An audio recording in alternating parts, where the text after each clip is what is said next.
අද අපි මෙතනට එක් රැස් වෙලා ඉන්නේ මීට අවුරුදු 36කට පෙර අපේ පක්ෂ ගොඩනගන ලද අපේ පක්ෂයේ ජීවය අධ්‍යාත්මයේ කැටු වෙන ලද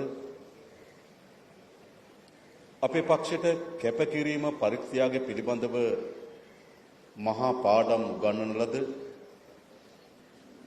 රෝහණ විජේවීර සහෝදරයා ඇතුළු දසදහස් ගණනන් සහෝදරවරු සහෝදරියන් අනුස්මරණය කිරීම සඳහා අපි 1989න් පසුව මේ අවුරුදු 36 පුරාවටම ඔවුන් පිළිබඳ කතා කරලා තිබෙනවා. හැබැයි දැන් අපි ඔවුන් ගැන සාකච්ඡා කරන්නේ බලය අත්පත් කරගතු ව්‍යාපාරයක් නිසා. මේ රට ගොඩනගා ගැනීම සඳහා අපේ ජනතාවගේ ජීවිත උසස් ජීවිත බවට පත් කර ගැනීම සඳහා අපේ ව්‍යායාමයේදී ඔවුන් අපිට මහඟු මඟ පෙන්වීමක් කරන බව අපට විශ්වාසයි. මොකද අපිට අවශ්‍ය සාමාන්‍යයෙන් බොහෝ අය සංසන්දනය කරන්න හදනවා තිබුණු ආණ්ඩු සහ අපේ ආණ්ඩු. පැරණි ආණ්ඩු වලට ඒ වර්ගයේ ආණ්ඩුවක් ආපුවම හොඳ නරක මනින්න පුළුවන්. මේක එහෙම නෙවෙයි. මේ ආණ්ඩු ජනතාවත් එක්ක සබඳතාවයේ ඉතාමත් ශක්තිමත් ලෙස ආණ්ඩුකරණය ප්‍රමිතිගත කරලා ද ආණ්ඩුවක් අපි ගොඩනගලා තිබෙනවා. ප්‍රමිතිගත කරලා තිබෙනවා. දේශපාලන ප්‍රමිතිගත කරලා තිබෙනවා. නීති විධානය ගැන අපි ප්‍රමිතිගත කරලා තිබෙනවා. එනිසා අපිට මෙන්න මේ බලය අත්පත් කරගත්තාට පසුව අපේ රටට මහා ජයග්‍රහණ අත්පත් කර ගැනීම වෙනුවෙන් ඔවුන්ගේ ජීවිත වලින් උකහාගත්තු බොහෝ දේ අපිට තිබෙනවා. කුමන දුෂ්කරතා මැද්දී හෝ තමන්ට පැවරී තිබෙන වගකීම සහ අරමුණ අත්හර නොවන ඒ සඳහා ඕනෑම දුෂ්කර කොන්දේසියකටදී සටන් වදින ගුණාංගය. ඒක අපිට තියෙන්න ඕන. අපි මේ ගමන් මග ඉතාමත් තීරණාත්මක සම්දිස්ථාන කීපයක් අපි පහු කරනවා. 2007 පක්ෂේ බහුජන ව්‍යාපාරයේ කොටසක් ගැලවිලා යනවා. ගැලවිලා ගිහිල්ලා නියට වෙන්නේ නැහැ. සතුරාගේ ඔඩොක්කුවට වී අපේ ව්‍යාපාරයට එරෙහිව නැගී හැකි සෑම පන්නේම අවලාද. පුද්ගලයන්ට එරෙහිව නැගී හැකි සෑම පන්නේම අවලාද හදන්න පටන් ගත්තා. ගොඩනගන්න පටන් ගත්තා. මාසයකට දෙකකට පෙර සහෝදරත්වයේ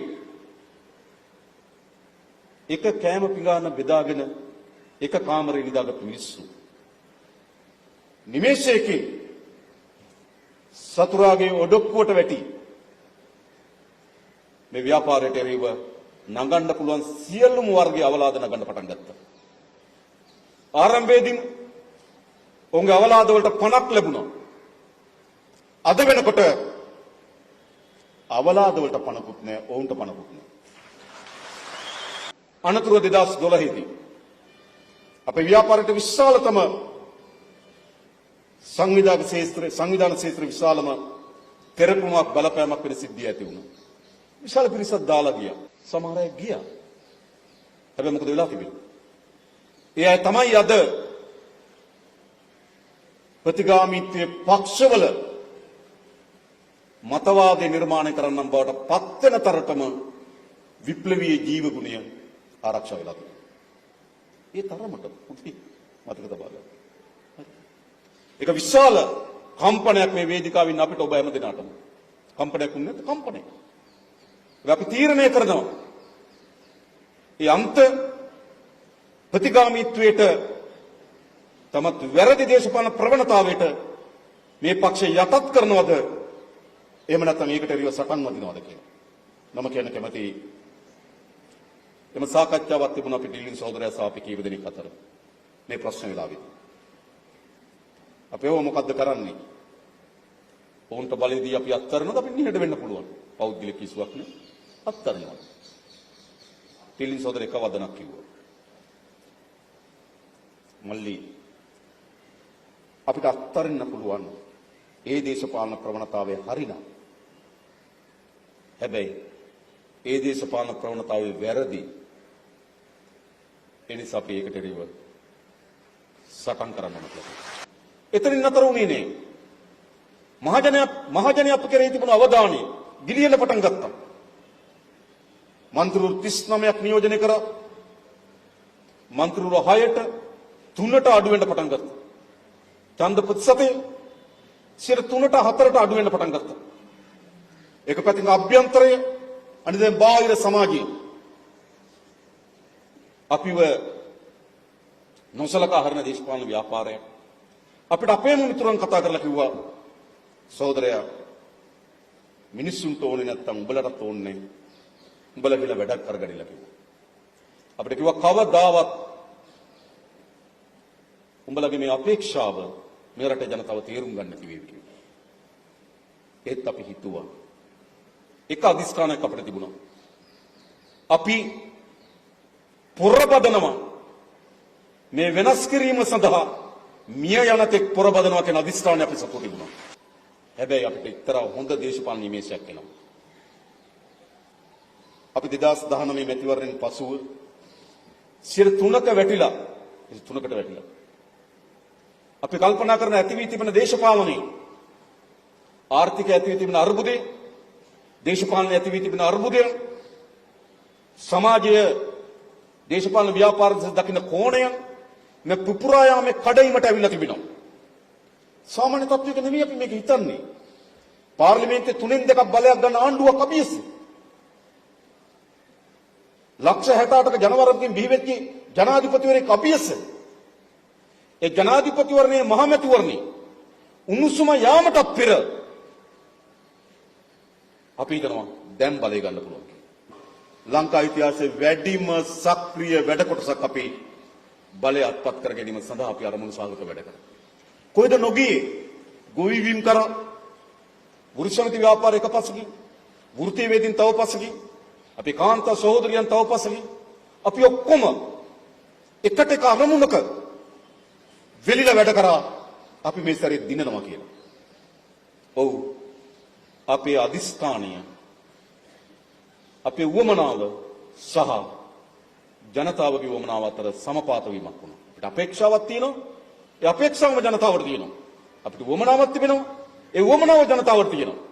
අන්න ඒ විසින් මොකද කරේ? ලංකා ඉතිහාසයේ පාර්ලිමේන්තු මැතිවරණේ වැඩිම මන්ත්‍රී උදුර ලැබෙන විදියට ආණ්ඩුවක් පිටවගෙන අපි සමත්. වසරක් ඇතුළත අපි හෙට වෙන්නේ මොකද්ද කියලා පුරෝකතනය කරන්න පුළුවන් මට්ටමේ ආර්ථිකයක් සහ දේශපාලනයක් අපි නිර්මාණය කළා. මොකද ඊළඟ වසරේ වෙදී වෙන්නේ?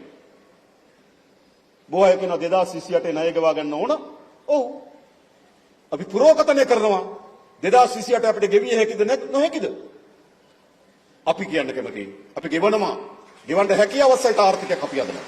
අපි පුරෝකතනය කරන මේ වසරේ ආදායම කොච්චරද? ලංකා ඉතිහාසයේ පළමු වතාවට ආදායම ඉක්මවා අපි ආදායම එක්රැස් කරගන්නවා. පුරෝකතනය. ඒතර කට්ටිය කියනවා මොන්ටිසෝරි දරුවටත් ඒක කරන්න පුළුවන් කියලා. මම කල්පනා කරා ඒක කිව්වේ ඇයි කියලා. ඒක කිව්වේ වෙන මොකටවත් නෙවෙයි. එයත් සුදුසුයි කියලා කියන්නේ. භාණ්ඩාගාරයට එන්න තියෙන ධනය එමතුරුගේ ගෙවල් වලට පාර කැපුවා. 2. 3 භාණ්ඩාගාරක ආපු ධනය හිතුසේ රිසිසේ විනාශ කරා. ඉතින් භාණ්ඩාගාරේ දිවා ODA එකේ මට මතකයි 2017 විතර අපි කරපු කතාවකදී කිව්වා භාණ්ඩාගාරේ ඒ වෙලාවේ දිව්වේ රුපියල් බිලියන 575ක ODA එකේ බැංකුව අයිරාවක. ඒ කියන්නේ මොකද්ද? account එකේ සල්ලි නැහැ. හැබැයි බැංකුව වියදම් කරනවා. බිලියන 575ක ODA වලින් දීපු රටක් මේ. අපේ මූල්‍ය වෙළඳපොළ පාලනය කිරීමේ හැකියාව ආණ්ඩුවෙන් ගිලී වුණා. ඒ නිසා තමයි භාණ්ඩාගාර බිල්පත් 33ට 34ට ගියා. භාණ්ඩාගාර බිල්පත් 33ට එනකොට සාමාන්‍ය බැංකු පොලි අනුපාතය 35ට 36ට ගියා. මුළු ආර්ථිකයම හිර වුණා. ව්‍යාපාරකට බැංකුවකින් අරන් ව්‍යාපාර කරන්න බෑ. ඒ පොලිය භාණ්ඩාගාර පිළිපස් 33ට 34ට ගියා. අපි ගාව ධනෙ තියෙනවා. භාණ්ඩාගාරේ ගාව මුදල් තිබෙනවා. භාණ්ඩාගාර බිල්පත් මිලදී ගන්න අය දන්නවා අපි ගාව මුදල් තියෙන බව. අපි භාණ්ඩාගාර වෙන්දේසියට දානවා. පොලිය අනුපාතික වැඩි නම් අපිම ගන්නවා. ඒ නිසා අපි සමත් වෙලා තියෙනවා භාණ්ඩාගාර බිල්පත්වල පොලිය අනුපාතිකය 8.3 සීමාවේ දිගු කාලයක් පවත්වාගෙන අපි සමත් වෙලා තිබෙනවා. ඒක විසින් තමයි බැංකුවල පොලිය අනුපාතිකය අඩු මට්ටමේ තියාගන්න පුළුවන් වෙලා තිබෙන්නේ. සහන පුළුවන් තරම් දෙනවා. තව දෙනවා මතක ලබා ගන්න. තව දෙනවා. අපි දන්නවා අලලූණු වල ප්‍රශ්නයක් තිබෙනවා. ලංකාවේ කොතනකවත් අලලූණු මිලදී ගැනීම සඳහා ආණ්ඩුවේ යාන්ත්‍රණයක් නැහැ. කොහොද ආණ්ඩුව වී මිලදී ගන්න තියෙනවා. අලලූණු වගේ දේවල් මිලදී ගන්න ආණ්ඩුවට යාන්ත්‍රණයක් නැහැ. ඉතින් අපි තීන්දුවක් ගත්ත මේ සැරේ අයවැයලීකෙදී අලලූණු මිලදී ගැනීම සඳහා වීඇල් මණ්ඩලය හා සමාන ලෙස සතොස උපයෝගී කරගෙන යාන්ත්‍රයක් හදන්න අපි කෝටි 100ක් වෙන් කරලා තියෙන මේ අවුරුද්දේ. බොහෝ අය හිතුවා තමන් සතුව තියෙන පෞල් බලය තමන්ගේ ඉතිහාසය විසින් තමන්ට නීතියට කිට්ටු වෙන්න බැරි අය කියලා. හැබැයි ඔප්පු කරලා තිබෙනවා නීතියට ළඟා වෙන්න බැරි කිසිවෙක් යලි ලංකාවේ නොසිටින බව. හැම කෙනා ගාවටම උද්දට හොරකම් කරලා මහජනක ධනෙ නාස්ති කරලා හැබැයි තමන් වටා එක්රස් කරගෙන ඉත රැස්වලෙන් හිතුවා. CID එකට ගොඩ වෙන එක, අල්ලස් එකට ගොඩ වෙන එක අපහාසයක් ලෙස සැලකුව යුගයක් තිබුණා. ඒ නිසා තමයි සමහර අයගේ ගෙවල් වලට ගිහිල්ලා තමයි අපරාධ පරීක්ෂා දෙපාර්තමේන්තුව කට උත්තර ලිව්වේ. අද කිසිවෙකුගේ ගෙදර යන්නේ නැහැ. හැම කෙනාම එන්න ඕන අපරාධ පරීක්ෂා දෙපාර්තමේන්තුවෙන්. සාමාන්‍ය කෙනා යන දොරටුවෙන් ඇතුළට එන්න ඕන. නීතිය නරකද? නීති ස්ථාපිත කළා තියෙනවා.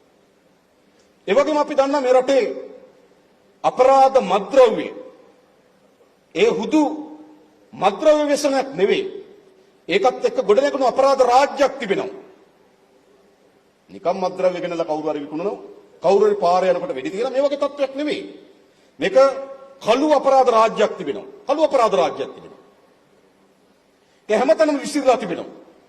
නිල රාජ්‍යයේ වැදගත් මර්මස්ථාන එතන නියෝජනය කරනවා. ඉතිහාස දේශපාලන යාන්ත්‍රණේ වැදගත් තනතුරු ඇතුලේ මේ අපරාධ කළු අපරාධ රාජ්‍ය තිබුණා.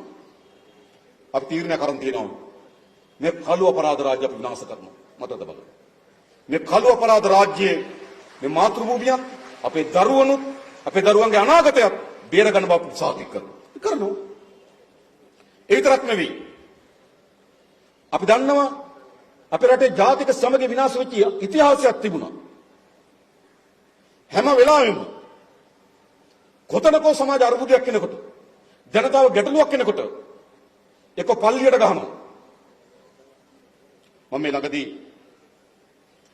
හමුදාය බුද්ධියන්ස නිලධාරීන් මුණ ගැහුණු වෙලාවේදී ඔවුන් එක සාකච්ඡා කරා. හරි ඉතා පැහැදිලි. එකම account එකෙන් මුස්ලිම් අන්තවාදයට පඩි දීලා තියෙනවා, සිංහල අන්තවාදයට පඩි දීලා තියෙනවා. මහජනගේ බදු මුදල් වලින් මතකද බලන්න. එල්දර වෙලා තිබුණා. ඔවුන් හැම වෙලාවෙම මේ ජාතිවාදී උපයෝග කරගත්තා. උන්ගේ පැවැත්ම වෙනුවෙන්. හැම කෙනාගේම තමන්ගේ ජාතිකත්වය පිළිබඳ, තමන්ගේ සංස්කෘතිය පිළිබඳව බැඳීමක් තියෙනවා. ඒ බැඳීම අවුස්සනවා. ඒ බැඳීම ගිනි තියනවා. ගිනිතල අවුස්සනවා.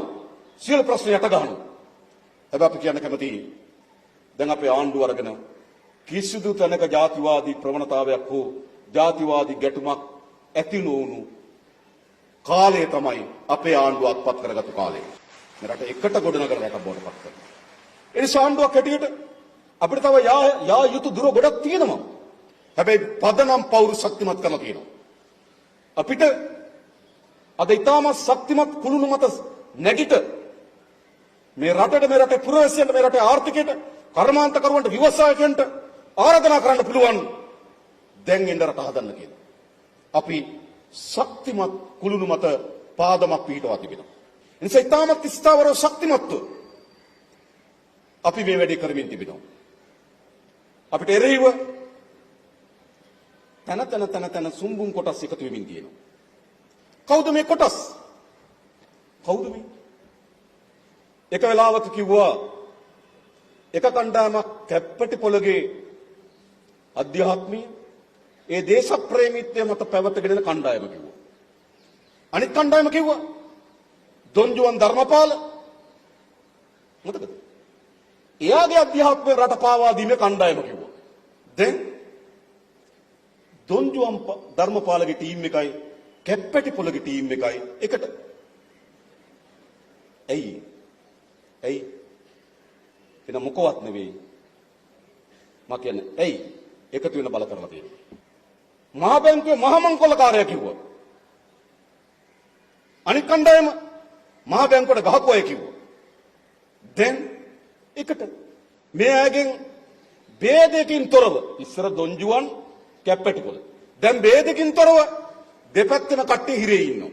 පොදු සාධකයි. ભેදකින් තොරව දෙපැත්තම කට්ටියට නඩු තියෙනවා. ભેදකින් තොරව හැම නඩුවකදීම එක වගේ ලෙඩ හැදෙනවා. ભેදකින් තොරව එකතු වීමක් එක්රැස්වීමක් මත මේ දේශපාලන ව්‍යාපාරය අපි ආවේ. මේ ජයග්‍රහණය ආවේ. අපි ගම් බිම් කරා දිවෙමි. විශාල මහජන බලයක් නිර්මාණය කරා. ඒ මහජන බලයේ ප්‍රතිඵල තමයි අපි බලය අත්පත් කරගන්නේ. හැබැයි පහුගිය කාලේ අපි ඒ බලය විසින් අපිට බලය විසින් පවරා තිබෙන වැඩ කටයුතු පිළිබඳව අපි අවධානය යොමු කරා. ආණ්ඩුකරණයට අපි වැඩි අවධානය යොමු කරා. කරන්න ඕන. අදත් අපේ ක්‍රියාවලියේ වැඩිම පංගුව තිබෙන්නේ ආණ්ඩුකරණයට. හරි.